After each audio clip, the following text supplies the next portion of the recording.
Hey, tonight we're diving into one of the most fascinating and terrifying civilizations in history, ancient Greece. We're going to explore a world where gods walked among mortals, where divine punishment was swift and terrible, and where your everyday life was completely intertwined with beings who could destroy you on a whim. But before you get comfortable, take a moment to like the video and subscribe, but only if you genuinely enjoy what I do here. And let me know in the comments where you're tuning in from and what time it is for you. It's always fascinating to see who's joining us from around the world. Now, dim the lights, maybe turn on a fan for that soft background hum, and let's ease into tonight's journey together. Congratulations, you've just woken up in ancient Greece, somewhere around the 5th century BCE. The morning light filters through the simple windows of your modest stone house, and the smells of baking bread and olive oil drift through the air. Your first instinct might be to yawn, stretch, and go about your day like you would in the modern world. Good news, you'll get to enjoy the beautiful Mediterranean climate and some of the most remarkable art, philosophy, and architecture ever created. Bad news, you are now living in a world where immortal, all-powerful beings could end your existence because you forgot to offer them a portion of your dinner. As you rise from your sleeping pallet, forget modern mattresses, you've been resting on stuffed wool or straw. Your first priority isn't checking your phone or brewing coffee. Instead, you must acknowledge the household gods. In the corner of your main room stands a small shrine. Just a simple altar with carved figures representing Zeus, the king of gods, Hestia, goddess of the hearth, and perhaps Hermes, protector of the household. You take a moment to pour a small libation of water or wine, murmuring a quick prayer for protection. This isn't just some quaint tradition, it's a matter of survival. The gods are watching, always watching, and they expect acknowledgement. The gods expect proper reverence, your neighbour once told you, after you'd carelessly walked past a roadside shrine without a nod of respect. Remember what happened to Niobe? She boasted that her 14 children made her superior to Leto, who only had 2. Apollo and Artemis, Leto's children, killed all 14 of Niobe's children with arrows. The gods turned her to stone, and even now she weeps eternally. You hadn't believed such tales at first, thinking them mere superstitions. You do now. As you step outside into the narrow street, the city is already bustling with activity. Men in simple tunics hurry toward the agora, the central marketplace and gathering place. Women balance water jugs on their heads as they return from the public fountain. Children chase each other, playing with simple wooden toys, and everywhere are reminders of the gods. You pass a small roadside altar to Hermes, and you make sure to acknowledge it with a slight bow. At the corner stands a herm, a stone pillar with the head of Hermes and, yes, prominent genitalia, guarding the intersection. Before the great sacrilege of 415 BCE, when Vandals mutilated many of Athens' herms and sparked a political crisis, these divine markers stood unmolested throughout the city. No one would dare risk divine wrath. As you make your way toward the agora to purchase food for the day, you notice a procession winding through the streets. White-robed priests lead a decorated bull, its horns gilded and wrapped with garlands. Today must be a festival day for one of the gods, perhaps Apollo or Athena. The city observes dozens of religious festivals throughout the year, each requiring proper observance. "Will you attend the sacrifice?" asks a friend who falls into step beside you. "Of course," you reply, knowing that absence might be noted by your neighbours, or worse, by the gods themselves. Religious festivals weren't just spiritual observances, they were civic duties. The health of the city-state depended on maintaining proper relations with the gods. When the plague struck Athens in 430 BCE, many believed it was divine punishment for some offence. During the Peloponnesian War, military expeditions were delayed if the omens weren't favourable. The gods' will permeated every aspect of Greek life. At the temple, you join the crowd gathering to witness the sacrifice. The massive marble columns soar above you, painted in vibrant colours. Contrary to the pristine white ruins we imagine today, Greek temples were colourful affairs adorned with red, blue and gold paint. The bull is led to the altar, which stands outside under the open sky. The animal is sprinkled with lustral water, causing it to nod its head, a sign interpreted as willing consent to its fate. The priest raises the knife, slits the bull's throat in one practiced motion, and catches the blood in a bowl. Some is sprinkled on the altar as an offering. The animal is butchered expertly, with certain portions, typically bones wrapped in fat, burned as the god's share. The rest of the meat will be distributed for a communal feast. In ancient Greece, meat was a luxury usually enjoyed only during religious festivals. As the smoke rises to the heavens, you join in the prayers, hoping the gods find the offering acceptable. Good news: if they do, the community will prosper. Bad news: if they don't, the consequences could be dire. After the ceremony, you wander through the agora, the heart of Athenian civic life. Merchants call out, advertising fresh fish, pottery, and imported luxuries. Philosophers gather with students engaged in animated debate. A herald announces upcoming assembly meetings and court cases. Every aspect of life here revolves around the community. The ancient Greeks invented democracy, but they didn't value privacy or individualism as we do today.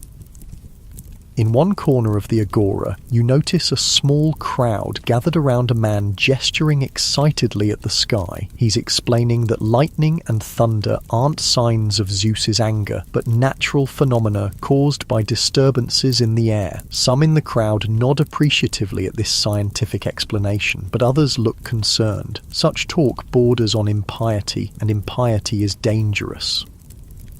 You recall the fate of the philosopher Anaxagoras, who suggested the sun was not the god Helios riding his fiery chariot, but merely a hot rock in the sky. He was charged with impiety and forced to flee Athens. Or Socrates, condemned to death partially for not believing in the gods of the state. Even in Athens, the cultural centre of the Greek world and birthplace of philosophy, questioning religious orthodoxy carried serious risks.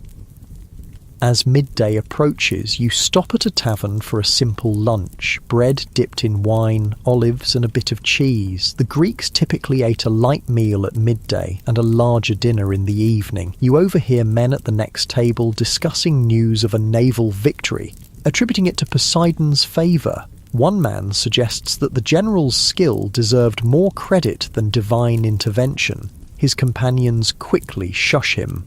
"Be careful," one whispers. "Remember what happened to Ajax?"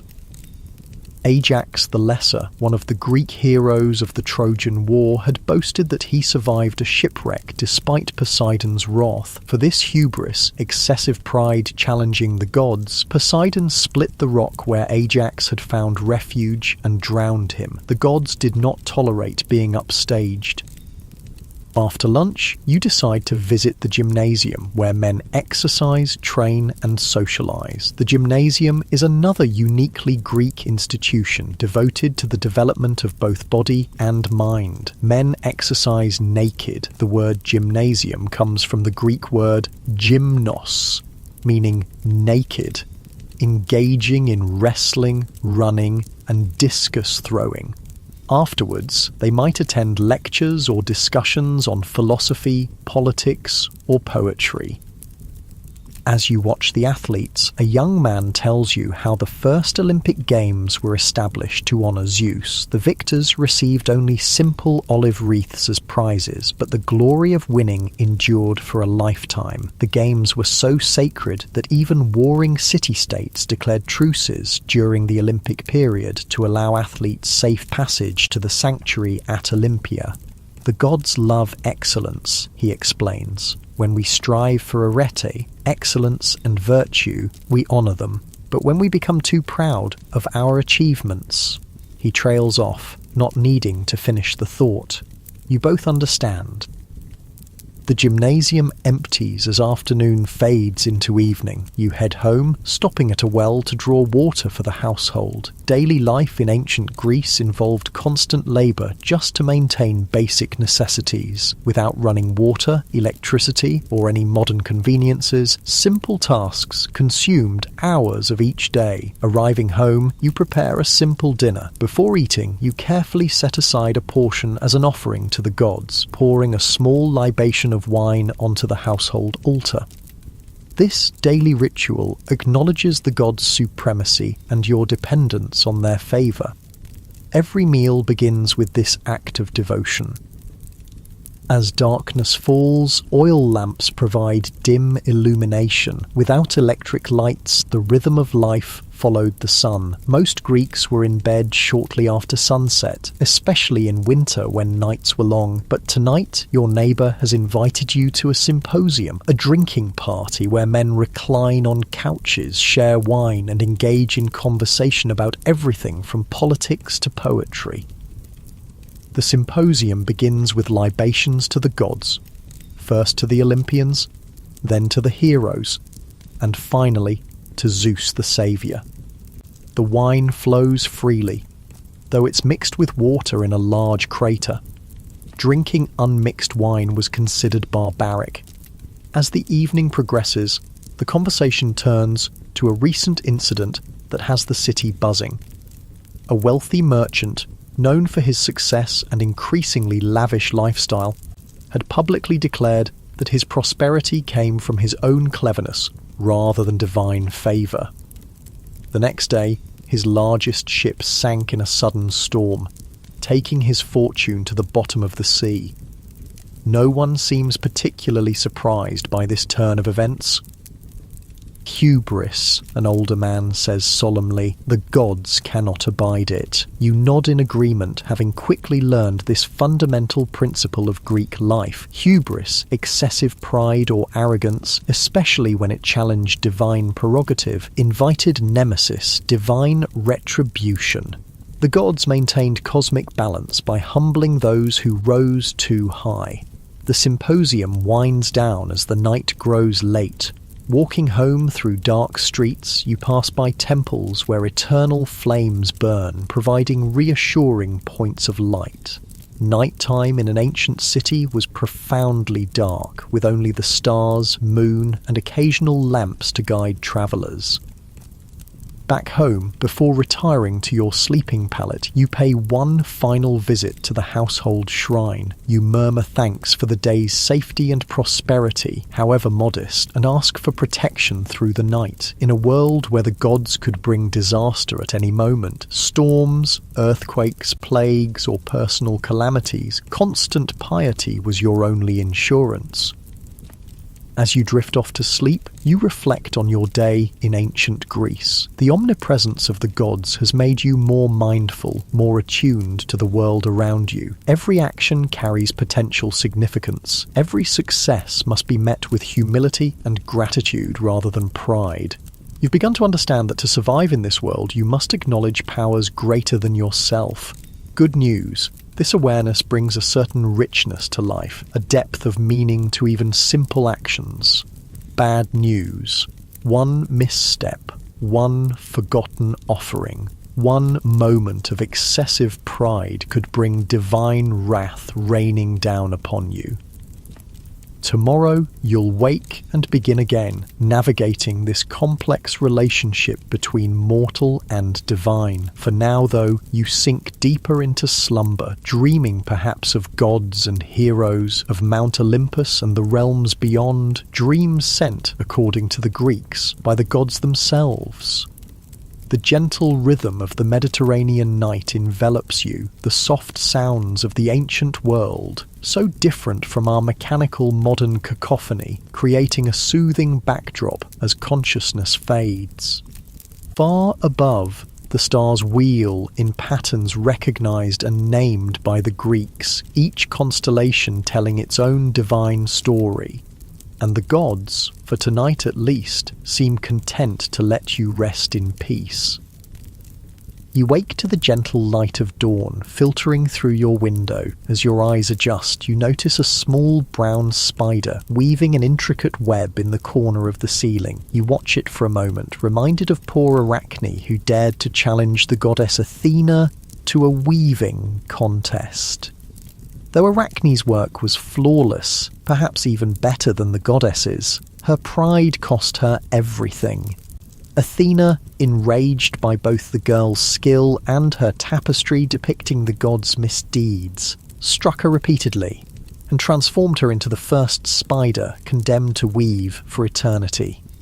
Pride before the gods, you whisper to yourself, is the shortest path to ruin. You rise and perform your morning devotions at the household shrine more carefully than yesterday. The tale of Arachne has made you extra cautious. After washing your face with water from a clay basin, you dress in a simple chiton, a tunic made of 2 rectangles of lightweight wool or linen, pinned at the shoulders and belted at the waist. Women wear longer chitons that reach to the ankles, while men's typically fall to the knees. Today, rather than heading to the agora, you decide to journey to a nearby sacred spring to collect water thought to have healing properties. The Greeks attribute special powers to certain natural features, springs, caves, mountain peaks, believing them to be dwelling places of nymphs, minor nature deities who serve as caretakers of the natural world.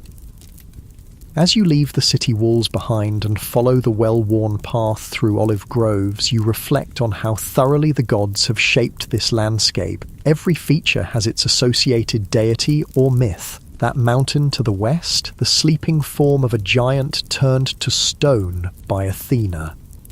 The constellation overhead last night, the hunter Orion, placed among the stars by Artemis.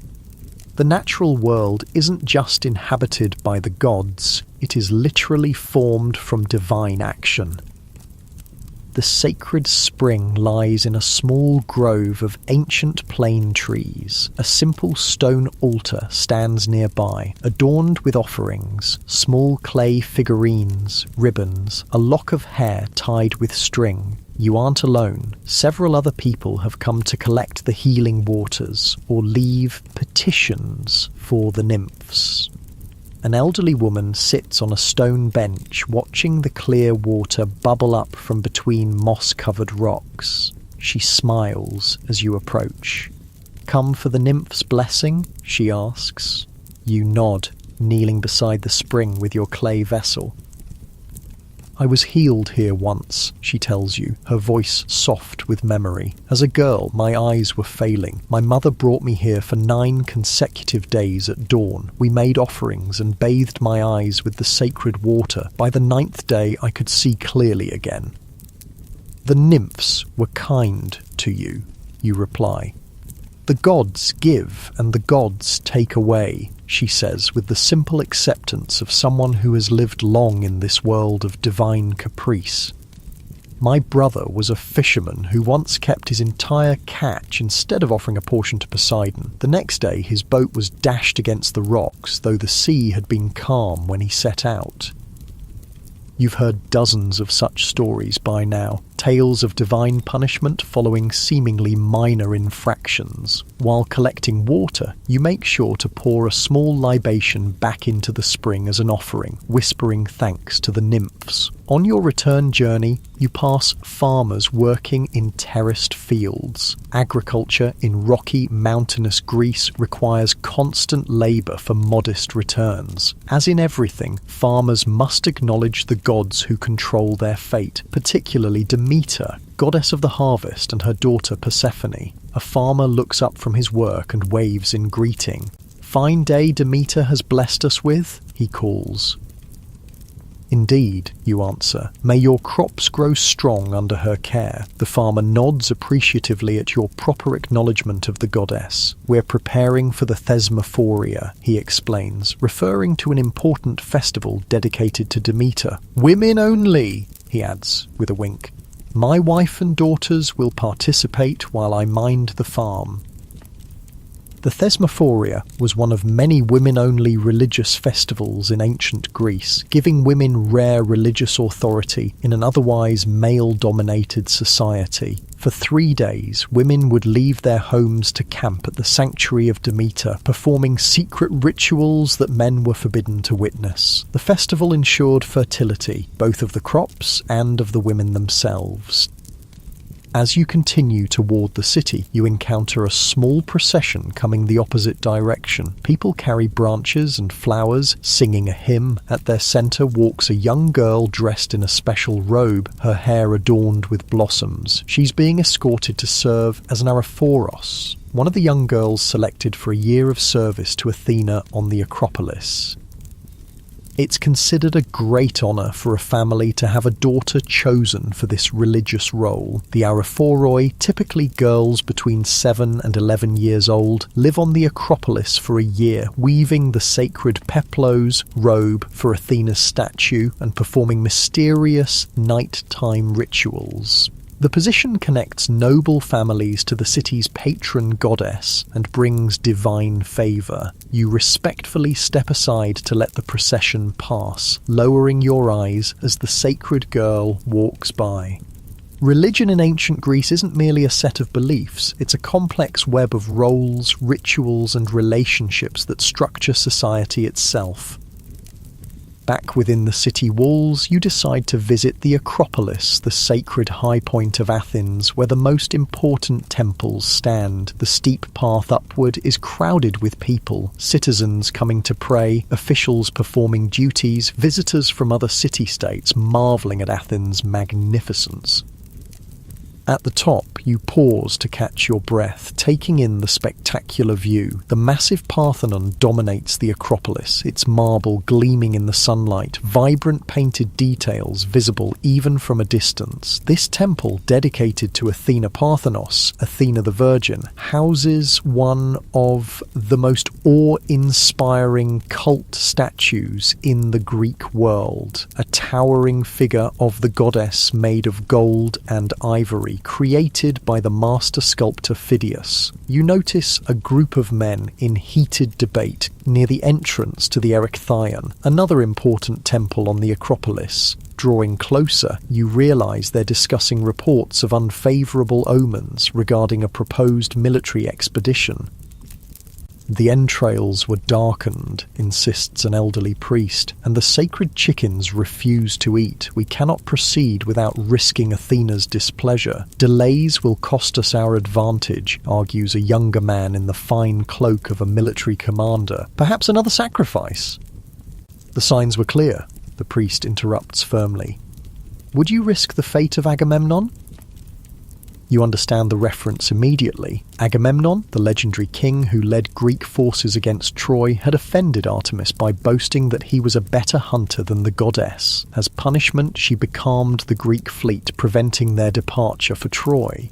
The seer, Calchas, revealed that only the sacrifice of Agamemnon's daughter Iphigenia would appease the goddess. Though versions of the myth differ on whether Iphigenia was actually sacrificed or rescued by Artemis at the last moment, the morale was clear. Divine will supersedes human plans even for kings. The military commander appears chastened.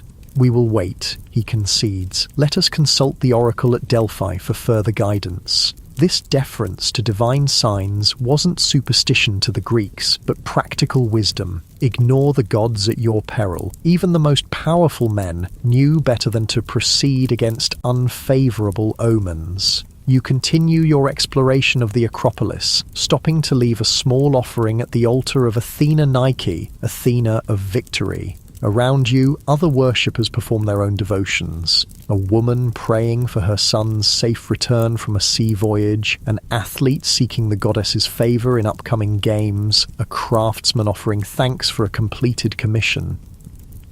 As you descend from the Acropolis, you pass the Theatre of Dionysus, where tragedies and comedies are performed during festivals honouring the god of wine and ecstasy. The stone seats, carved into the hillside, provide a natural amphitheatre with excellent acoustics. Today, workers are preparing the space for upcoming performances, sweeping the orchestra, the circular performance area, and making repairs to the skene, the background building used by actors. Theatrical performances in ancient Greece weren't merely entertainment, but religious rituals honouring Dionysus. The tragedies, particularly those by the great playwrights Aeschylus, Sophocles, and Euripides, often explore humanity's relationship with the gods and the consequences of hubris. Through these dramatic presentations, Athenians collectively examine the moral and religious foundations of their society. By now, the afternoon heat has intensified and you seek refreshment at a public fountain house. These structures, often decorated with sculptures of water nymphs, provide the city's water supply. Women gather here not just to collect water but to socialize, exchanging news and gossip, while their large clay hydriae, water jars, fill. You overhear two women discussing a scandalous incident from the previous night. They say he mocked the mysteries, one whispers, referring to the secret Eleusinian mysteries, sacred rituals dedicated to Demeter and Persephone that promised initiates a blessed afterlife. Surely not, the other responds, glancing around nervously. That would be impiety of the highest order, the first woman finishes. The assembly will certainly exile him if the charges prove true. Religious offences were taken extremely seriously in ancient Athens. In 415 BCE, the statesman Alcibiades was recalled from a military expedition to face charges of mocking the Eleusinian mysteries at a private gathering. Rather than face trial, he defected to Sparta, Athens' enemy in the Peloponnesian War. Such was the severity of religious crimes. As evening approaches, you decide to visit a small sanctuary of Asclepius, the god of healing, located on the southern slope of the Acropolis. People with ailments come here to sleep within the sacred precinct, hoping that Asclepius will visit them in dreams and either cure them directly or prescribe treatments. The sanctuary is peaceful as the day's heat begins to fade. Suppliants prepare simple pallets where they'll sleep tonight, while priests perform purification rituals. On the walls hang votive offerings, small metal or terracotta replicas of healed body parts, hands, feet, eyes, left by grateful patients as thanks for divine healing. A physician tends to a man with a wounded leg, cleaning and bandaging it. In ancient Greece, medicine combined practical treatments with religious healing. Physicians like Hippocrates were developing more scientific approaches to healing, but most people still attributed both illness and recovery to divine action. As you observe the sanctuary's activities, a priest approaches. "Are you seeking the god's healing?" he asks. "Just observing today," you reply, "though I'm curious about the dream healing." The priest smiles. Asclepius comes to the worthy in dreams, sometimes accompanied by his sacred snakes. He gestures to a non-venomous serpent gliding along the sanctuary wall. The snakes are his messengers, embodiments of renewal as they shed their skins and emerge renewed. Sacred animals were associated with many Greek gods: Zeus's eagle, Athena's owl, Poseidon's horse, Artemis's deer, and Asclepius's snake. These creatures were considered especially dear to their respective deities and sometimes served as divine messengers or embodiments. As dusk falls, you leave the sanctuary and head toward home. The streets grow quieter as people retreat to their dwellings. Without widespread street lighting, nighttime in an ancient city was a time to be indoors. Those who ventured out carried small oil lamps to light their way and often travelled in groups for safety. Passing a modest house, you hear singing, a mother teaching her daughter a hymn to Artemis that she'll need to know for an upcoming festival. Religious education happened primarily in the home, with parents teaching children the proper rituals, prayers, and myths necessary for navigating relationships with the gods. Upon reaching your own dwelling, you light the household lamps and prepare a simple evening meal. As always, you set aside the first portion for the gods, pouring a libation of wine. Good news, this daily practice helps maintain divine favor for your household. Bad news, neglecting it even once could invite disaster. After your meal, you sit by lamplight, perhaps working on household tasks like spinning wool or mending garments. Without electronic entertainment, evenings in ancient Greece were spent in conversation, telling stories, making music, or completing necessary work by lamplight before retiring early. Before sleep, you visit the household shrine once more. In the flickering light, the small figurines of the gods seem almost alive, as if watching your every move with their painted eyes. You bow your head in reverence, offering a final prayer for continued protection through the night. As you settle onto your sleeping pallet, you reflect on the day's experiences. Living in ancient Greece means living in constant awareness of the divine presence. Every action, from the most mundane to the most significant, occurs under the watchful eyes of the gods. Their favor brings prosperity, their displeasure brings ruin.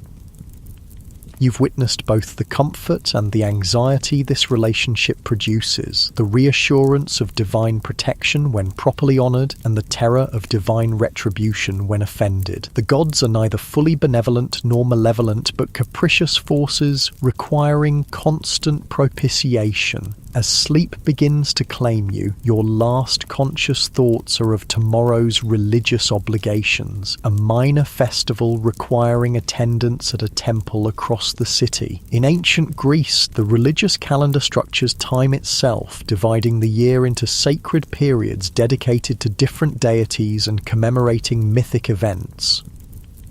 Your breathing slows, your muscles relax, and you drift into dreams, perhaps sent by the gods themselves. In Greek belief, significant dreams were divine messages requiring interpretation. Morpheus, god of dreams, shapes the visions that visit mortals in sleep, sometimes revealing prophecies or divine instructions. The gentle Mediterranean night wraps around you like a blanket, stars shining through your window, stars that to ancient Greek eyes form the constellations of their divine stories. Perseus, Andromeda, Orion, the Pleiades. The sky itself is a tapestry of myth, a constant reminder that even when you sleep, the realm of the gods surrounds you, inescapable and eternal. You're awakened before dawn by distant sounds, drums beating slowly, flutes playing a haunting melody. Groggily, you rise and look out your window. Torchlight flickers in the streets as a procession winds its way through the city. With a start, you remember. Today marks the beginning of the Mysteries of Dionysus, one of the ecstatic cult celebrations that stands apart from the more orderly civic religion of the Polis.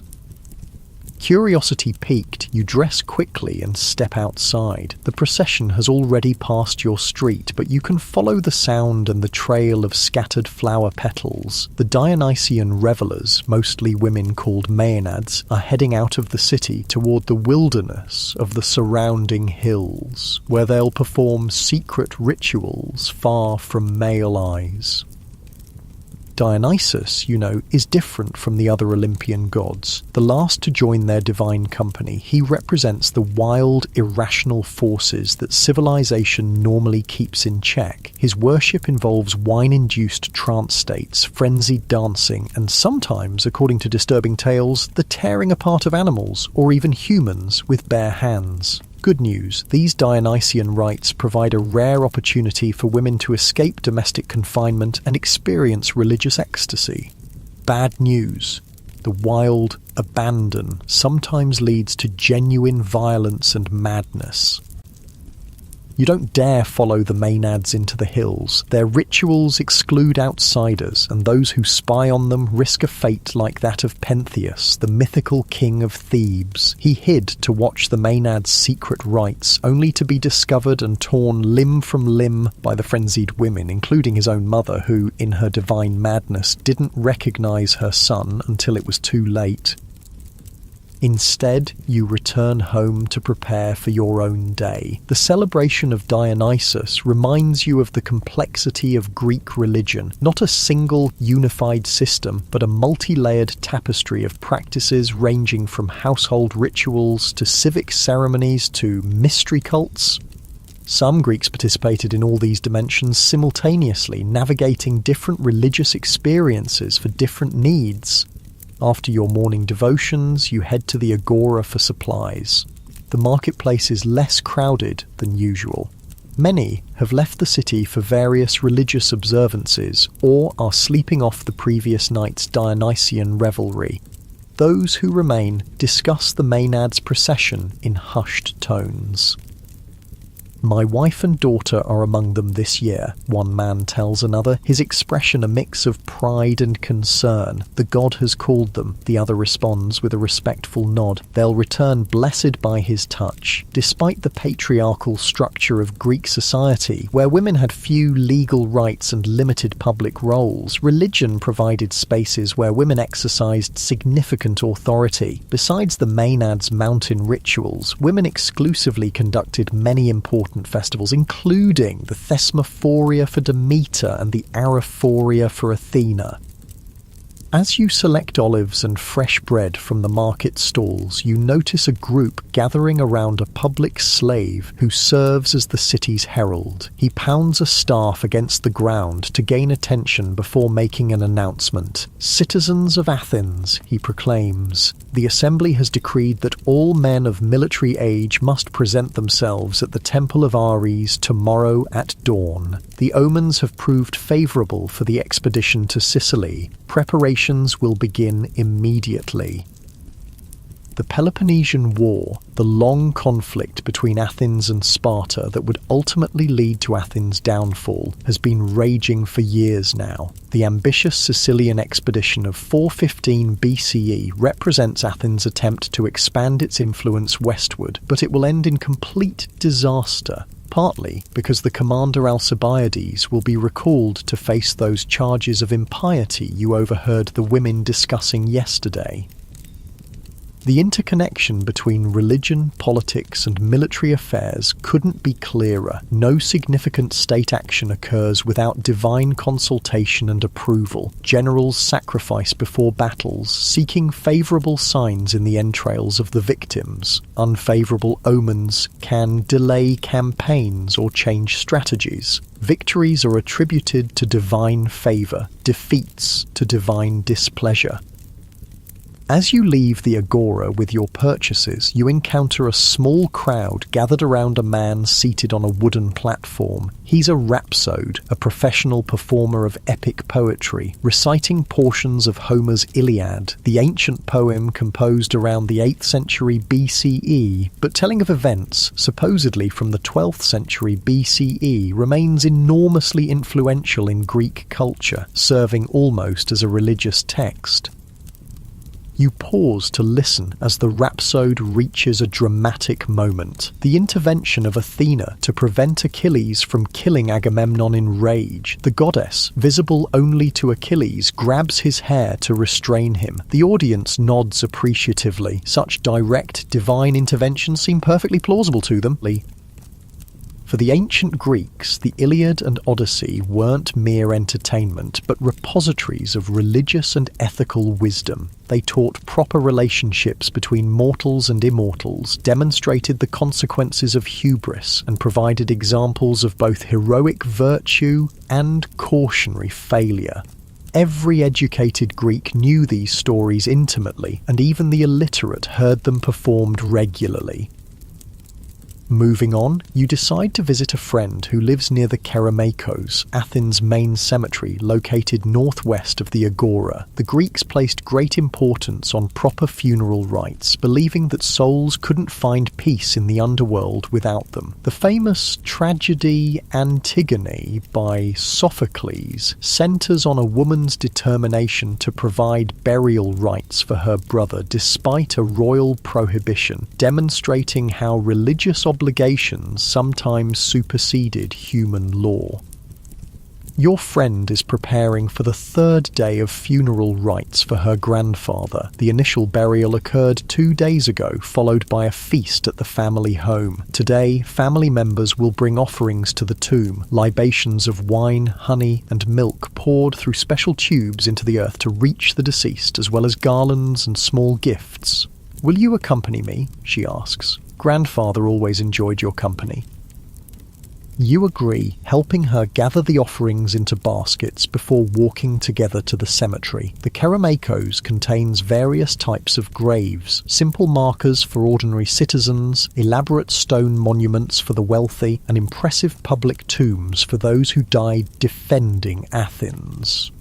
Stone sculptures called stelae mark many graves, depicting the deceased bidding farewell to loved ones in poignant relief carvings. At her grandfather's tomb, your friend performs the rituals with practiced reverence, pouring the libations and arranging fresh garlands. She speaks to him as if he can hear, updating him on family matters and assuring him of their continued care. Though the body lies buried, Greeks believed the psyche, soul, retained some awareness and could be comforted by these attentions. "We must keep the third day observance, the 9th day, and then the 30th, she explains. After that, we'll remember him at the annual festivals for the dead, the Genesia and Nemesia, and visit with offerings on his birth date. This ongoing relationship with the deceased, maintained through regular ritual observances, gave death a different quality in ancient Greece than in many modern societies. The dead remained part of the community, requiring care and remembrance from the living, who in turn might receive protection or guidance from beyond. As you leave the cemetery, you notice dark clouds gathering. A storm is approaching, not just a natural phenomenon to ancient Greek eyes, but an expression of Zeus's power. Thunder was his voice, lightning his weapon. A violent storm might indicate his anger, gentle rain his blessing. You hurry toward shelter as the first heavy drops begin to fall. Passing a small temple to Poseidon, you observe sailors and fishermen rushing inside to make offerings, hoping to placate the god of the sea during the storm. Their livelihoods depended entirely on his goodwill. Taking refuge beneath a covered stoa, a colonnaded walkway common in Greek architecture, you wait out the downpour alongside other stranded pedestrians. Nearby, an elderly man interprets the thunder patterns for a group of attentive listeners. 3 claps from the east. Zeus approves the assembly's decision, he declares confidently, but that long rumble from the north suggests caution in its execution. Weather signs, bird flights, unusual animal behaviour, all were potential messages from the gods requiring interpretation. Professional seers and diviners made their living providing such services, though educated Greeks increasingly questioned these practices. Philosophers like Xenophanes criticised anthropomorphic conceptions of the gods, while medical writers like Hippocrates sought natural explanations for phenomena previously attributed to divine action. Yet even these rational thinkers rarely denied the gods' existence outright. Instead, they reinterpreted divine nature in more abstract terms. Socrates was executed partly for introducing new gods, not for atheism, but for his unconventional religious views. Complete denial of the divine remained almost unthinkable. As the rain slackens, you continue on your way, careful to avoid puddles that have turned the city's unpaved streets muddy. You're heading toward the outskirts of Athens to visit a small shrine dedicated to the hero Theseus, the mythical king who unified Attica and defeated the Minotaur. Heroes occupied a middle ground in Greek religion, not fully gods, but more than mortals, usually legendary figures from the past who had achieved remarkable feats. Heroes received cult worship at their supposed tombs or at sites associated with their exploits. Unlike the Olympian gods, whose influence extended across the Greek world, hero cults tended to be intensely local, connecting communities to their mythical past.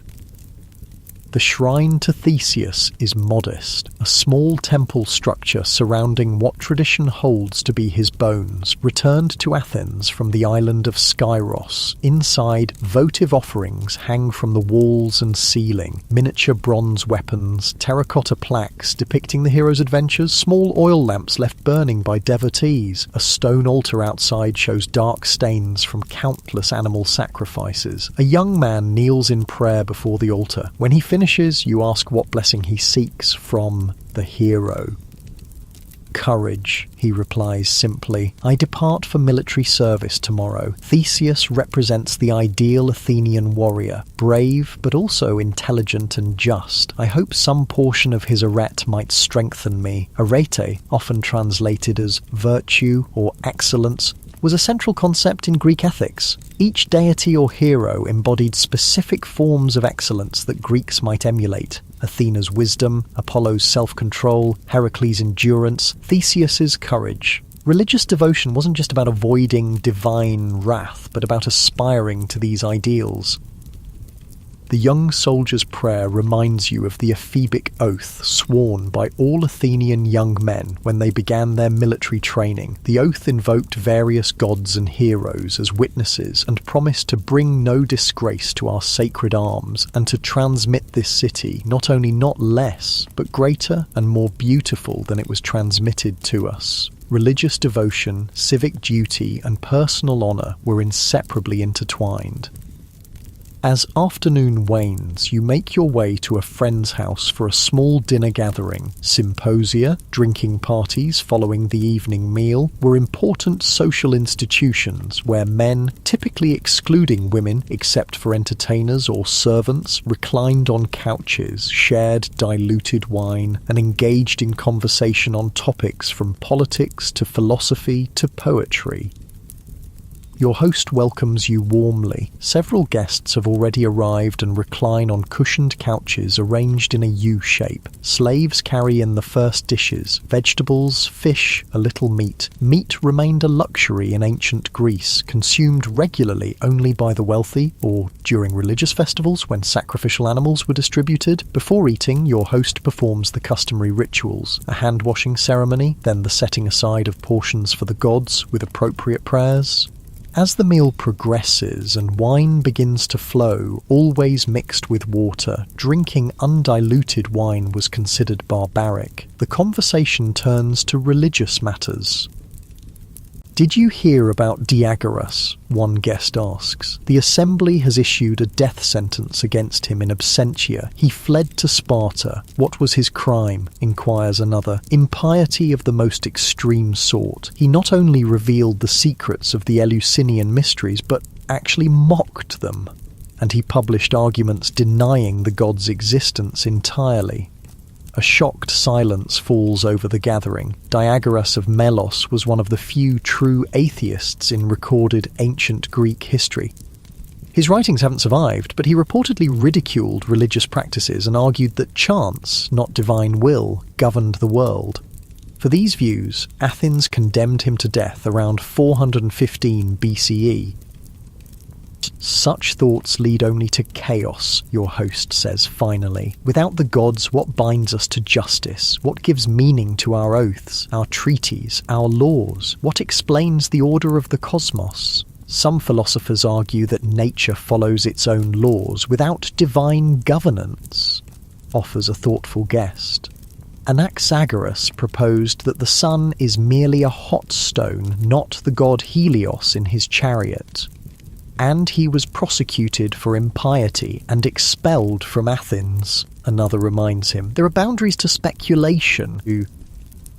This tension between traditional religion and philosophical inquiry characterized intellectual life in classical Athens. The city that celebrated free speech and democratic governance also enforced religious orthodoxy through impiety trials. Anaxagoras, Protagoras, Socrates, Aristotle all faced charges related to religious offences, suggesting the limits of Athenian tolerance when core beliefs were questioned. The symposium continued continues late into the evening, with topics shifting from religion to politics to a friendly contest of improvised poetry. Finally, drowsy from wine and conversation, you bid your host farewell and make your way home through darkened streets.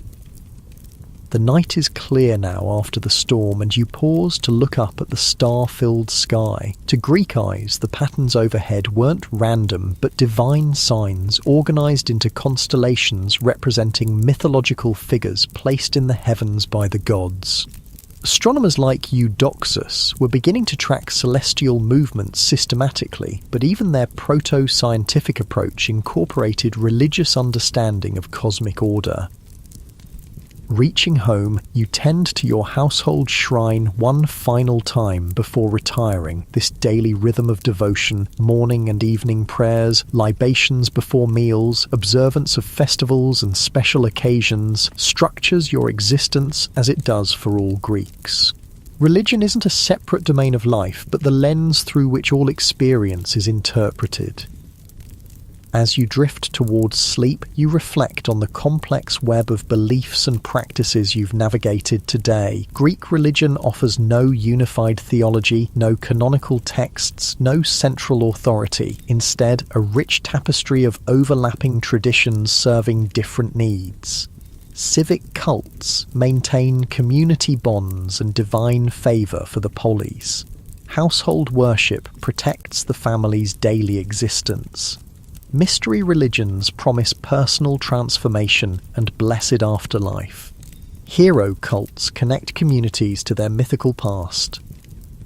Through these varied practices, Greeks negotiate their relationship with powers they perceive as both essential to human flourishing and potentially devastating when offended. The same gods who bring life-giving rain can send destructive storms. Those who ensure fertility can also blight crops. Those who grant victory in battle can turn the tide against you. In this world permeated by divine presence, nothing is truly secular. Political decisions, military actions, artistic creations, athletic competitions, medical treatments, all have religious dimensions. The Greeks have no word that precisely corresponds to our religion, because they have no concept of a non-religious sphere of life. The gods are everywhere, always. Your consciousness begins to fade, sleep claiming you as the gentle Mediterranean night deepens. Perhaps Morpheus, god of dreams, will visit you with visions, prophetic, symbolic, or merely the mind's own creations clothed in divine authority. In a world where the boundary between human and divine remains permeable, even sleep brings no complete escape from the gods' watchful presence. They surround you, shape your destiny, demand your attention, the inescapable reality of life in ancient Greece. Your dreams are troubled this night. In them, you stand before a massive three-headed dog, Cerberus, guardian of the underworld, while shadowy figures judge your worth on scales of gold. You wake with a start, heart pounding, as the first light of dawn filters through your window. The dream lingers, its imagery uncomfortably vivid. Dreams held special significance for the ancient Greeks. They could be messages from the gods, prophecies of events to come, or reflections of divine displeasure. Homer describes dreams as passing through gates of horn, true dreams, or gates of ivory, false dreams. Some temples, particularly those dedicated to Asclepius, practiced incubation, the ritual practice of sleeping within sacred precincts to receive healing or prophetic dreams. After performing your morning rituals at the household shrine with particular care, the dream has left you feeling vulnerable. You decide to consult a professional dream interpreter. Such specialists were common in ancient Greece, helping people understand the divine messages encoded in their nocturnal visions. You find the interpreter in a small shop near the agora, surrounded by scrolls and curious amulets. She's an elderly woman with keen eyes that seem to look through rather than at you. For a small fee, she listens intently as you describe your dream of Cerberus and the shadowy judges. "You've been visited by a true dream," she pronounces after careful consideration. The three-headed guardian suggests a crossroads in your life, 3 paths before you. The judges represent the weight of your choices. She pauses, studying your face. "Have you made proper offerings to Hermes lately? As Psychopomp, guide of souls, he governs transitions. His favour would be valuable to you now." You thank her, resolving to visit Hermes' shrine later today. Whether or not you fully believe in her interpretation, the practice brings a certain psychological comfort. In a world filled with uncertainty and forces beyond human control, divination practices provided Greeks with a sense of agency and understanding. Divination took many forms in ancient Greece. Besides dream interpretation, common methods included examining the entrails of sacrificed animals, hepatoscopy, observing the flight patterns of birds, augury, interpreting the rustling of leaves at sacred sites like Dodona, and consulting oracles, the most famous being the Oracle of Apollo at Delphi. The Delphic oracle served as perhaps the most important religious institution in the ancient Greek world. States consulted her before major decisions like founding colonies or declaring war. Individuals sought guidance for personal matters. Her pronouncements, delivered in trance-like states and often ambiguous, were considered direct communications from Apollo. As you make your way through the morning crowds, you notice a commotion near one of the city gates. A group of dusty travellers has arrived, clustering around what appears to be a wounded man carried on a makeshift stretcher. Curious, you draw closer to listen. "The bandits came from nowhere," one traveller explains to the gathering crowd. "We fought them off, but Timon took an arrow in the thigh. We need to get him to the Asclepieion immediately." The Asclepieion, sanctuary of Asclepius, god of healing, functioned as a combination of religious site and medical centre. Patients would undergo purification rituals, make sacrifices to the god, and sleep within the sacred precinct, hoping for healing either through divine dreams or the practical treatments administered by priest-physicians. You watch as the wounded man is carried toward the sanctuary, his companions chanting prayers to Asclepius. The Greeks approached healing as both a practical and religious matter. Hippocrates and his followers were developing what we might recognize as scientific medicine, seeking natural causes for diseases and natural remedies. Yet even these physicians acknowledged divine powers and often worked within religious healing sanctuaries. "The arrow missed the vital spots," comments a bystander who appears to be a physician. "If infection doesn't set in, and if Asclepius is favourable, he should recover."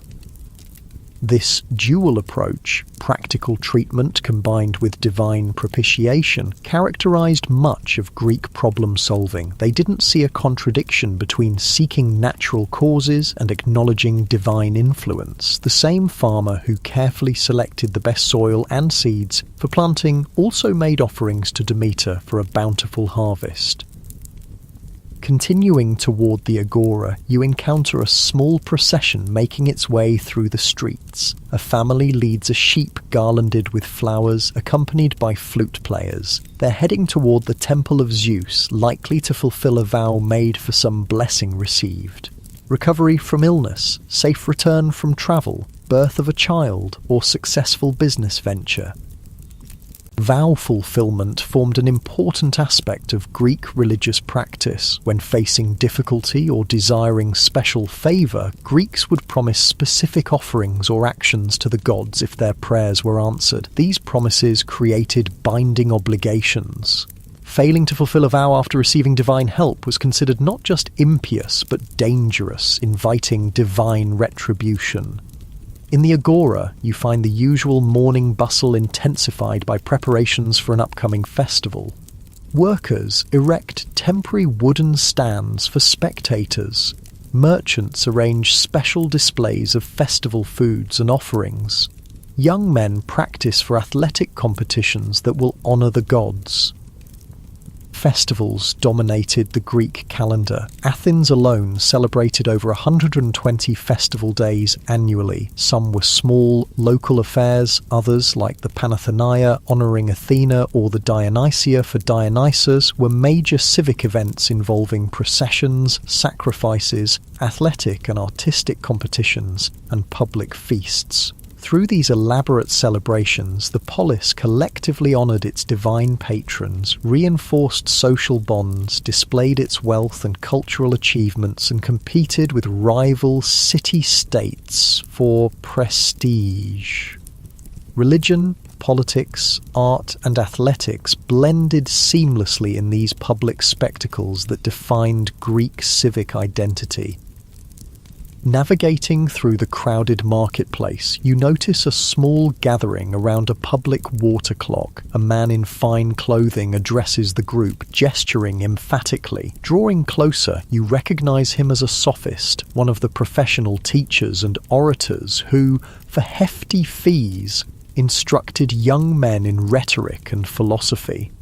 Consider Protagoras' famous statement. The sophist proclaims, "Man is the measure of all things." What does this mean for our understanding of the gods? Are they objective realities or projections of human needs and fears? Philosophical questioning of traditional religion had become increasingly common in Athens during the 5th century BCE. Thinkers like Protagoras, Anaxagoras, and later Socrates examined religious beliefs critically, sometimes proposing alternative understandings of divine nature that challenged conventional anthropomorphic conceptions. Such intellectual explorations existed in uneasy tension with traditional piety. When pushed too far, they could result in charges of impiety, asabeia, as happened to Socrates in 399 BCE. His execution for corrupting the youth and not believing in the gods of the state demonstrated the limits of Athenian tolerance for religious innovation.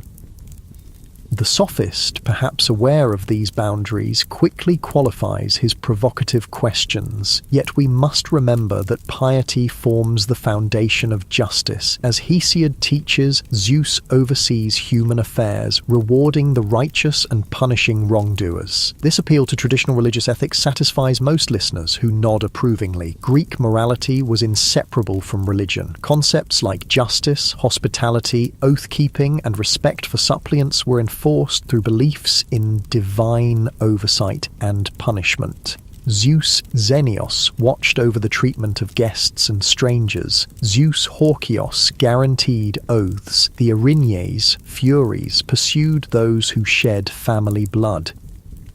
These divine enforcers ensured social order in ways that human legal systems could not. While Athens had developed sophisticated courts and laws, ultimate justice was believed to reside with the gods, who could see hidden crimes, punish across generations, and reach beyond the grave. Speaking of justice, you next observe a curious procession heading toward the Areopagus, the hill where Athens' most serious court cases were tried. Officials lead a solemn line of people, including what appears to be a terrified man in chains. A murder trial is about to begin.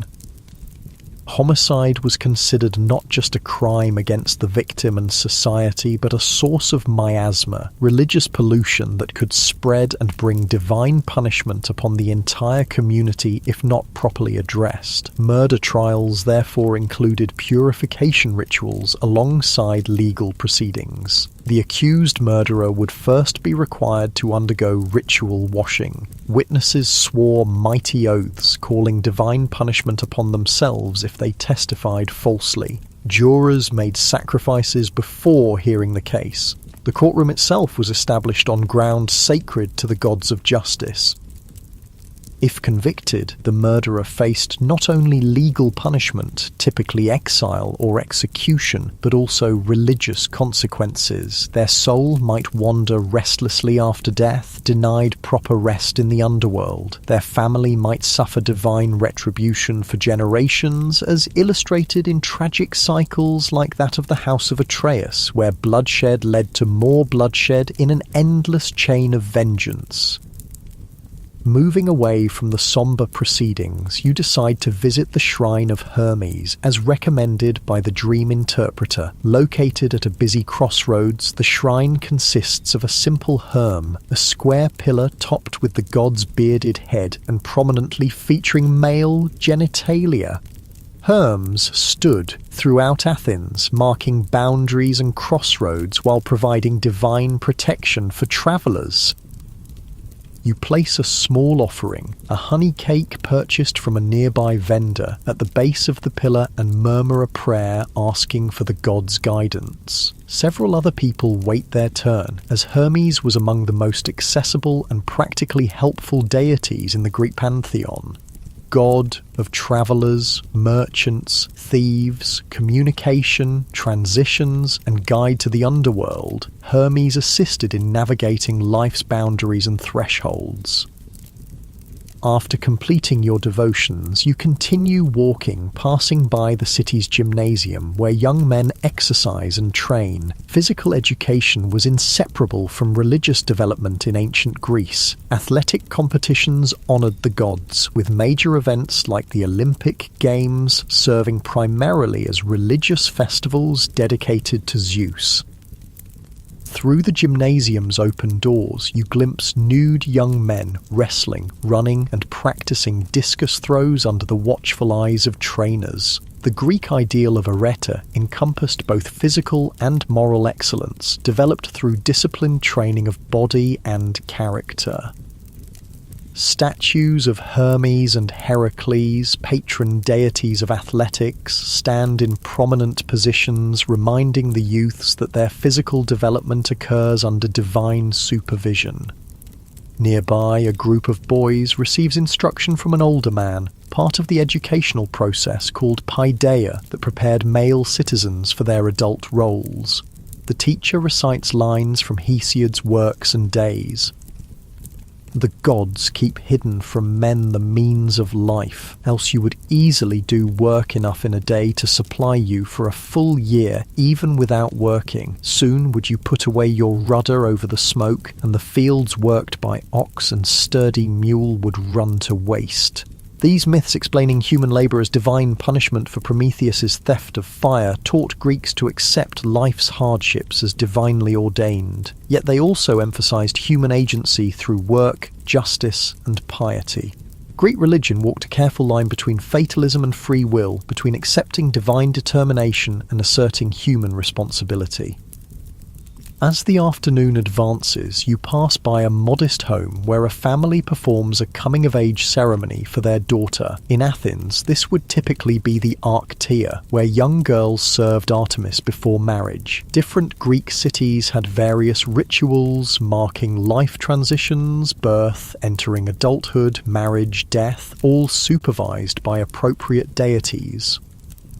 Artemis oversaw female transitions from childhood to adulthood, while Aphrodite governed sexual maturity and marriage. Hera protected married women, especially in childbirth. Demeter guided women through motherhood. At each life stage, women cultivated relationships with the goddesses most relevant to their current needs and challenges. Men similarly moved through life phases under divine guidance. Apollo represented the ideal of the Kouros, the beautiful youth. Hermes governed the training period of the Ephebae, the young man preparing for citizenship. Zeus embodied mature masculine authority as husband, father, and civic leader. Continuing your walk, you reach Athens' western edge, where the Sacred Way begins its journey to Eleusis, site of the famous Eleusinian Mysteries. Though the grand procession occurs only once a year, individual pilgrims regularly travel this route seeking initiation into these most revered of Greek mystery cults. Unlike public civic religion, mystery cults offered personal religious experiences and individual relationships with deities. Initiates underwent secret rituals, witnessed sacred revelations, and received promises of divine protection both in this life and after death. The exact contents of these revelations remained closely guarded secrets. Revealing them was among the worst forms of impiety. The Eleusinian mysteries, dedicated to Demeter and Persephone, were the most prestigious of these cults. Their central myth, Persephone's abduction to the underworld, Demeter's grief and searching, and their eventual reunion, symbolized the cycle of death and rebirth that initiates hoped to experience spiritually. Participation promised a blessed afterlife, with initiates said to die with better hopes than the uninitiated. As you contemplate whether you might someday seek initiation, the sun begins its descent toward the horizon. You turn back toward the city centre, passing farmers returning from their fields. They look exhausted but satisfied, having completed another day's labour, under the eyes of agricultural deities like Demeter, Dionysus, and various local nymphs and nature spirits.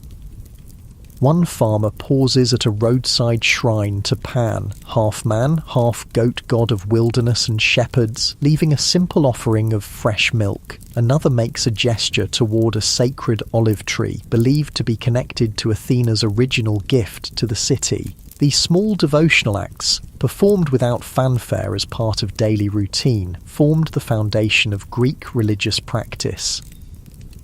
Religion in ancient Greece wasn't primarily about abstract belief or weekly temple attendance, but about constant awareness of divine presence in every aspect of life. The boundary between sacred and profane remained permeable, with gods potentially present in any location or situation.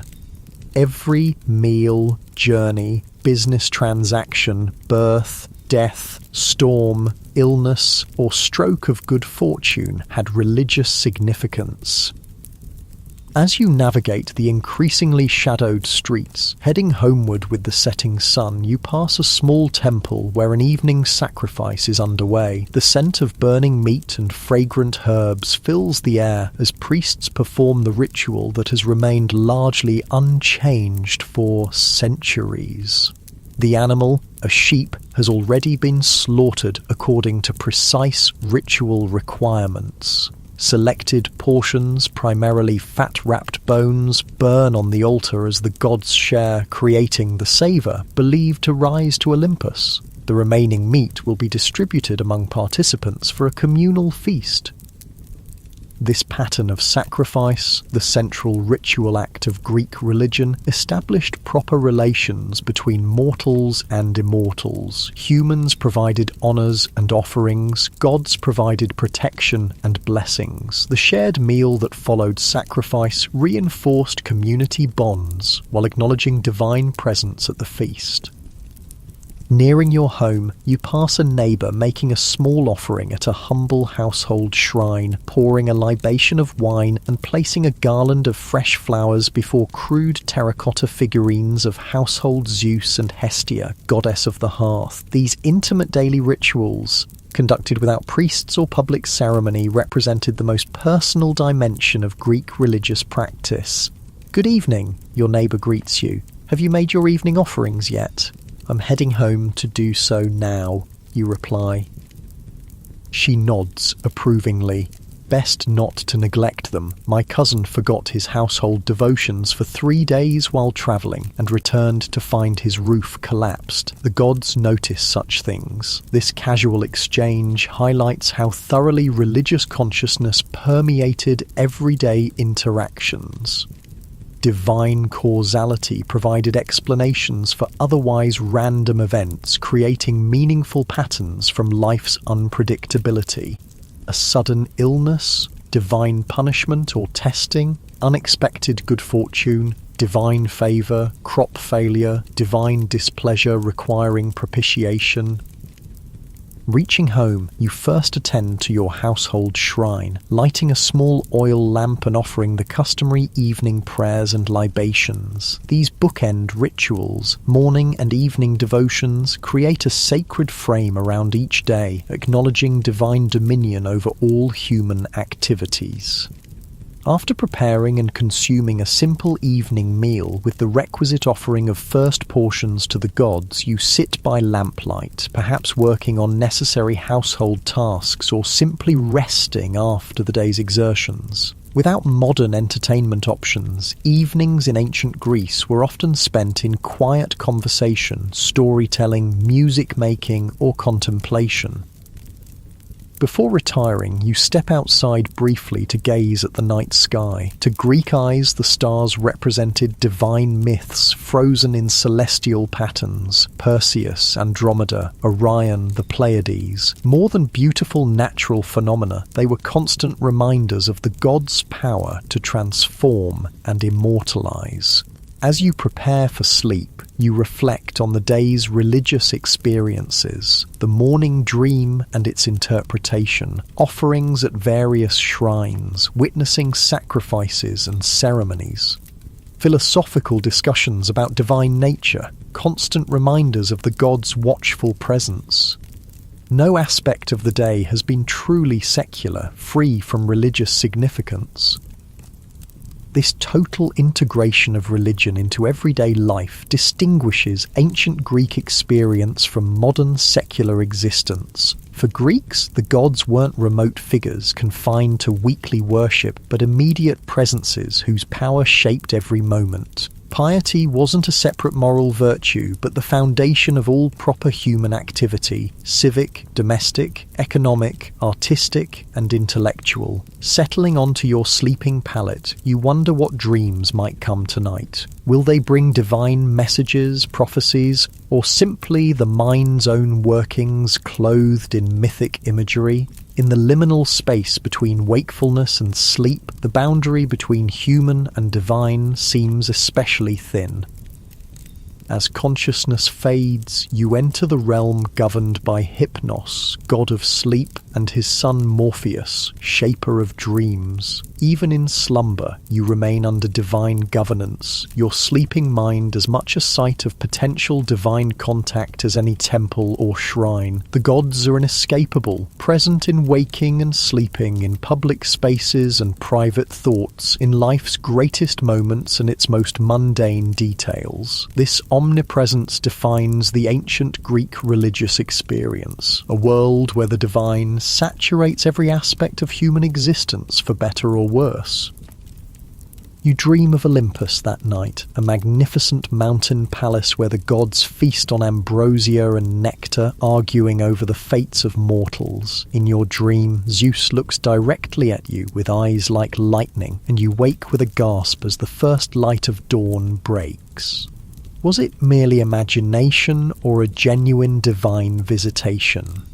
In ancient Greece, the line between the two remained perpetually blurred. Rising from your sleeping pallet, you perform your morning devotions with special care. The dream of Zeus feels significant, perhaps even ominous. Throughout Greek mythology, direct divine attention rarely boded well for mortals. Think of Semele, who asked to see Zeus in his true divine form and was burned to ash by his glory. Or Actaeon, who accidentally glimpsed Artemis bathing and was transformed into a stag, then torn apart by his own hunting dogs. Good news: the gods could bestow tremendous blessings when pleased. Bad news: their attention often brought danger, testing, or transformation that few mortals survived intact. After completing your household rituals, you step outside to find an unusual silence. The normally bustling street is nearly empty, with shops closed and no vendors calling their wares. Then you remember, today is a major festival day, one of the occasions when normal business ceases and the entire city focuses on religious observance. Based on the Athenian calendar, it might be the Panathenaia, Athens' greatest festival honouring its patron goddess Athena, held annually with a particularly grand celebration every 4 years. The Great Panathenaia, the festival included processions, sacrifices, athletic competitions, musical and poetic contests, and the presentation of a new peplos, robe, for the ancient wooden statue of Athena housed in the Erechtheion on the Acropolis. You join crowds flowing toward the Dipolon Gate, where the grand procession will begin its journey through the city to the Acropolis. People wear their finest clothing, and excitement fills the air. This isn't merely a religious obligation, but a joyous civic celebration, an expression of Athenian identity and pride in which religious devotion, patriotism, cultural achievement, and social bonding become indistinguishable. The procession forms with impressive order. At its headwalk, the city's most beautiful young men and women, selected for the honor of leading this sacred parade. Behind them come elderly men carrying olive branches, warriors in full armor, musicians playing flutes and lyres, sacrificial animals decorated with garlands, and finally the sacred peplos carried on a boat-shaped frame appearing to sail through the city streets. As the procession moves through Athens, crowds line the route, watching in reverent appreciation. Children perch on parents' shoulders to glimpse the spectacle. The elderly recall past celebrations, measuring this one against festivals of their youth. For many participants, this represents the most significant religious experience of their year, far more important than daily household worship or regular temple sacrifices. Following the procession's slow progress toward the Acropolis, you find yourself reflecting on the complex layers of meaning in this civic ritual. On one level, it honors Athena as divine protector of the city. On another, it showcases Athens' wealth, power, and cultural refinement to visitors and citizens alike. The beautiful youths, athletic competitions and artistic performances celebrate Athenian excellence. The shared experience reinforces social bonds and collective identity. This multi-dimensional nature characterizes Greek religion generally, never merely theological, but always also political, social, aesthetic, and practical. For the ancient Greeks, religion wasn't a separate domain of life, but the cultural framework that gave meaning to all activities, from governance to warfare to artistic creation to family life.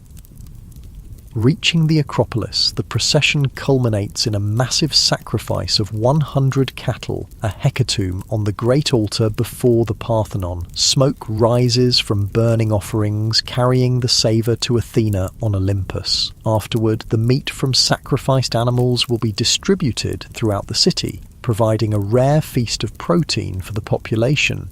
Even poorer citizens who couldn't normally afford meat would participate in this communal meal, connecting religious observance with practical sustenance. Following the formal ceremonies, the festival atmosphere becomes more relaxed. Athletic competitions begin in various venues throughout the city. Artists and craftsmen display their wares. Musicians perform in streets and squares. Wine flows freely at public expense, loosening inhibitions and sparking conversation among citizens who might otherwise rarely interact across class or occupational boundaries. You wander among these festivities, observing how completely religion permeates the celebration. The athletic competitions honor divine and heroic ideals of physical excellence. Musical performances feature hymns to the gods and retellings of mythic tales. Even drinking songs often invoke Dionysus. There is no secular sphere separate from religious significance.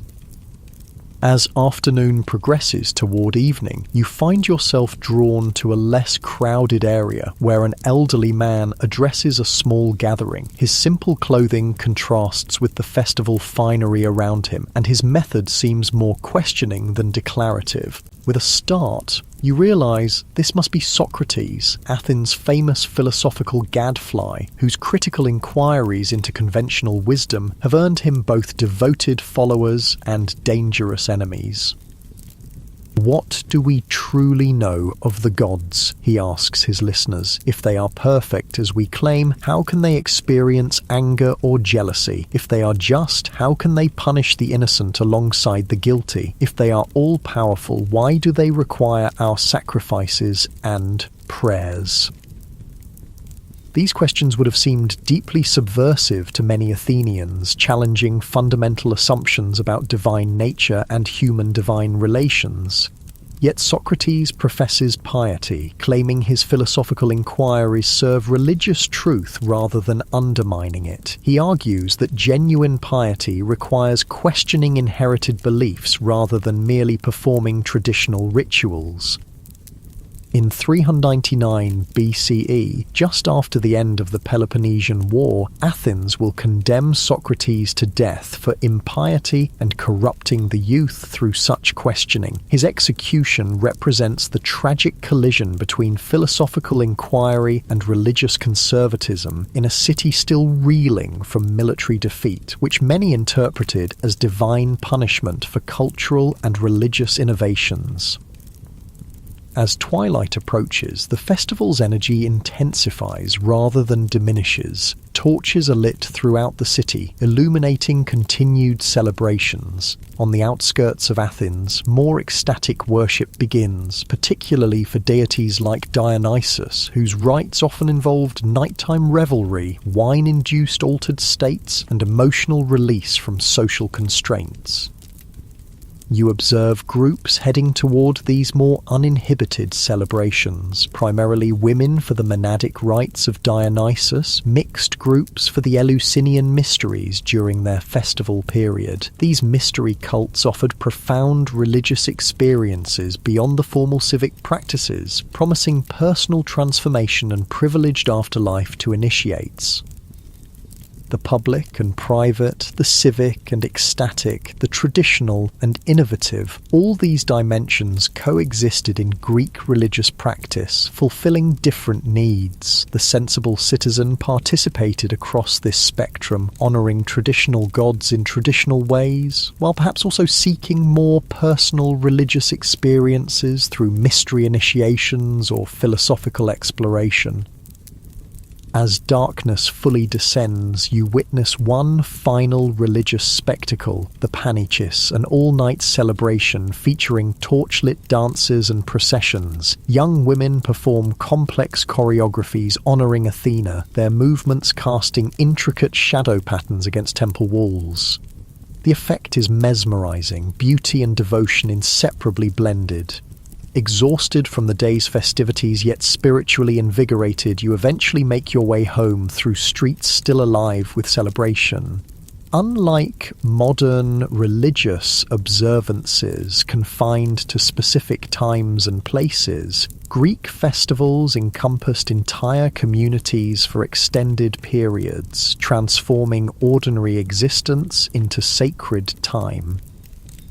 Before sleeping, you perform abbreviated evening devotions. The gods have received abundant honours today through the public ceremonies. As you settle onto your pallet, your mind whirls with the day's religious impressions. The solemn procession, magnificent sacrifices, athletic competitions, Socratic questioning, torchlit dances. All these constitute worship in the ancient Greek understanding, not merely prayer and sacrifice, but excellence in every human endeavour offered to the gods who embody ideal forms of those same excellences. As sleep begins to claim you, your thoughts turn reflective, considering what this immersion in ancient Greek religious life has revealed. What fundamental differences separate their religious worldview from modern understandings? What similarities persist despite the millennia between? Unlike modern monotheistic religions with their all-powerful, all-good deities, Greek polytheism embraced divine multiplicity and moral ambiguity. The gods weren't uniformly benevolent, but complex personalities with their own desires, conflicts, and limitations. Zeus might embody justice, yet commit numerous injustices himself. Athena might represent wisdom, yet vindictively transform Arachne for wounded pride. This moral complexity made Greek religion psychologically realistic. The gods reflected human nature with its contradictions and flaws, merely magnified to cosmic proportions. Also, unlike many modern religions, Greek practice emphasized orthopraxy, correct action over orthodoxy, correct belief. What mattered was performing appropriate rituals correctly, not maintaining theological purity or personal faith. A Greek could harbour private doubts about divine myths, while still participating fully in religious ceremonies. The philosophical schools, Epicureans, Stoics, Platonists, developed various theological interpretations while continuing to engage in traditional religious practices. Without sacred texts or dogmatic authority, Greek religion remained flexible and accommodating. New deities could be incorporated, foreign gods identified with Greek equivalents, local practices maintained alongside pan-Hellenic ones. This adaptability helped Greek religion evolve through changing historical circumstances, from the Bronze Age through the Classical period and into the Hellenistic era, when Greek culture spread throughout the Mediterranean and Near East. Perhaps most significantly, ancient Greek religion integrated the divine into every aspect of existence rather than separating sacred from secular. The gods weren't confined to temples or heaven, but potentially present in any location or activity. Divine causality explained everything from major historical events to individual accidents. Agricultural cycles, human reproduction, political success, artistic inspiration, mental illness, weather patterns, all manifested divine influence requiring appropriate religious response. This thoroughgoing religious consciousness created a world enchanted by divine presence, where meaning permeated every experience. Natural features, mountains, springs, trees, caves weren't merely physical phenomena, but sites of divine power. Human achievements reflected divine inspiration and favour. Disasters indicated divine displeasure requiring correction. Nothing was random or meaningless. Everything connected to the cosmic order maintained by the gods. Yet despite these differences, certain religious fundamentals transcend historical and cultural boundaries. Like their modern counterparts, ancient Greeks sought divine protection from life's dangers and uncertainties. They craved understanding of cosmic purpose and human place within it. They used religious frameworks to establish ethical standards and social order. They created religious communities providing mutual support and shared identity. They developed rituals marking life's significant transitions: birth, maturity, marriage, death. Most poignantly, Greeks struggled with the same existential questions that haunt humanity across time. Why do the innocent suffer? What happens after death? How should we live meaningfully in a world filled with unpredictability and eventual mortality? Their religious practices and myths offered provisional answers to these unanswerable questions, providing psychological comfort and cultural stability amid life's uncertainties. As consciousness fades towards sleep, these reflections deepen your appreciation for the Greeks' religious achievement. Their gods may seem remote to modern sensibilities, their practices sometimes bizarre or even disturbing, yet they created a richly symbolic religious system that sustained one of history's most remarkable civilizations for centuries, producing enduring contributions to philosophy, literature, art, politics, and ethics that continue to shape Western culture. The Greek gods embodied both nature's power and human ideals, mediating between cosmic forces and human aspirations. Through worship, Greeks acknowledged their dependence on forces beyond human control, while cultivating excellence within human capacity. The religious system balanced resignation to fate with celebration of human agency, acceptance of mortality with striving for immortal achievement. Among the most profound Greek religious insights was the concept of sophrosyne, moderation, self-knowledge, acceptance of human limits. Nothing in excess and know thyself, inscribed at Apollo's temple at Delphi, expressed this wisdom. Humans weren't gods and shouldn't attempt to become them, the hubris that triggered divine punishment in countless myths. Yet humans could approach divine qualities through excellence in their properly human sphere. This balanced perspective offered a middle path between arrogant overreach and passive fatalism. Acknowledge divine power without abject submission. Strive for excellence without forgetting mortal limitations. Honor the gods without expecting perfect divine justice. Accept death's inevitability while creating works that transcend individual mortality.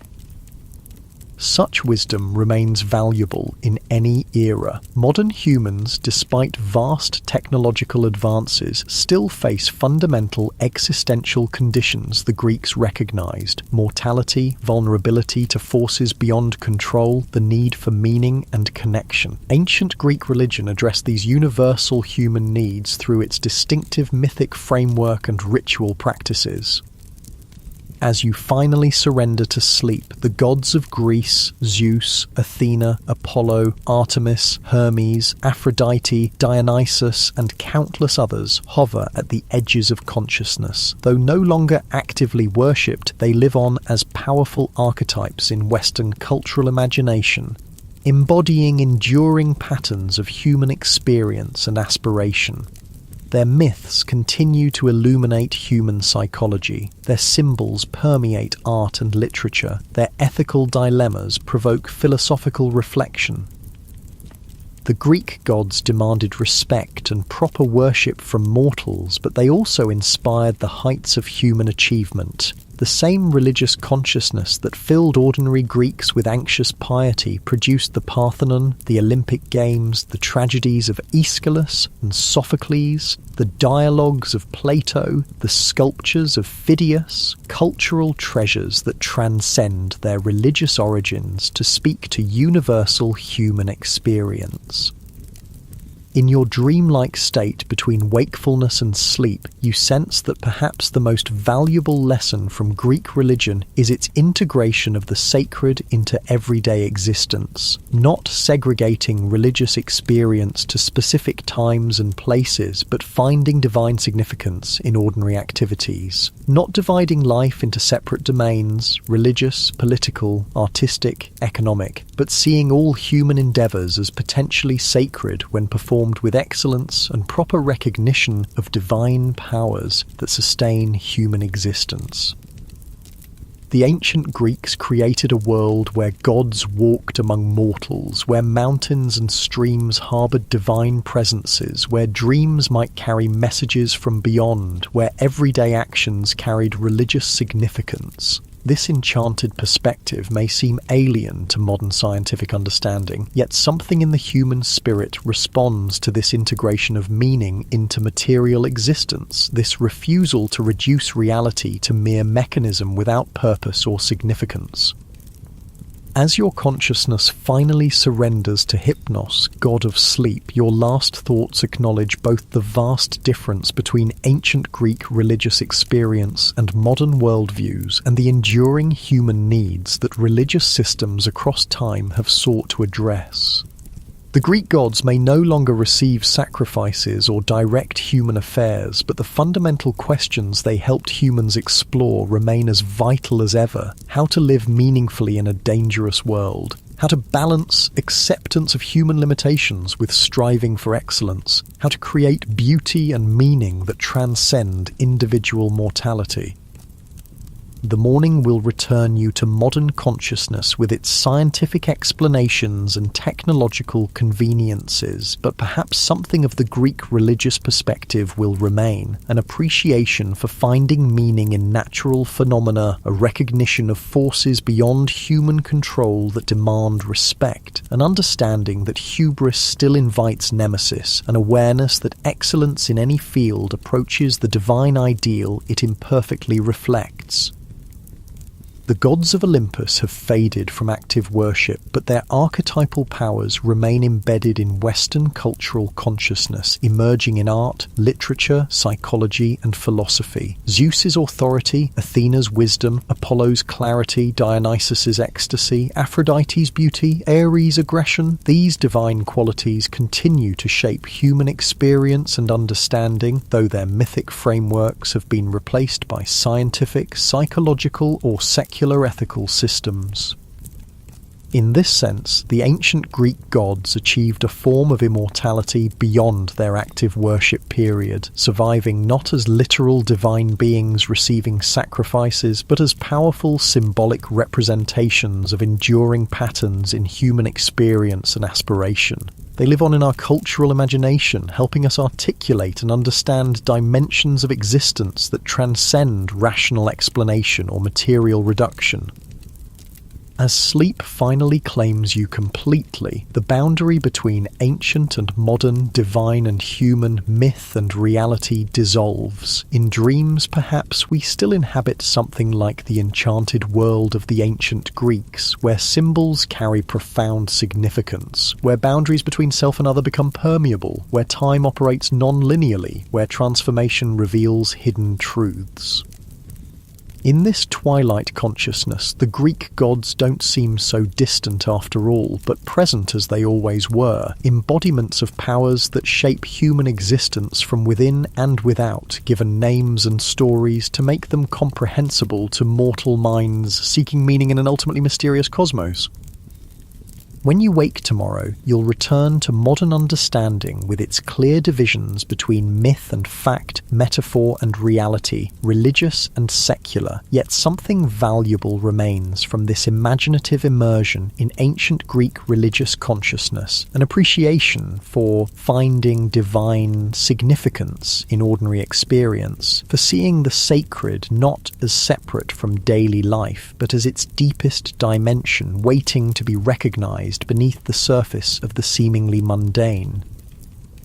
The ancient Greeks lived in constant awareness of the gods, finding divine presence in every aspect of existence. Their religious worldview created a universe saturated with meaning, where nothing was merely physical or accidental, but potentially revelatory of deeper patterns and purposes. While modern frameworks differ dramatically, the human need for meaning, connection, and transcendence remains. The Greeks satisfied these needs through their complex pantheon and elaborate rituals, creating a religious system that sustained their remarkable civilization through centuries of cultural flowering.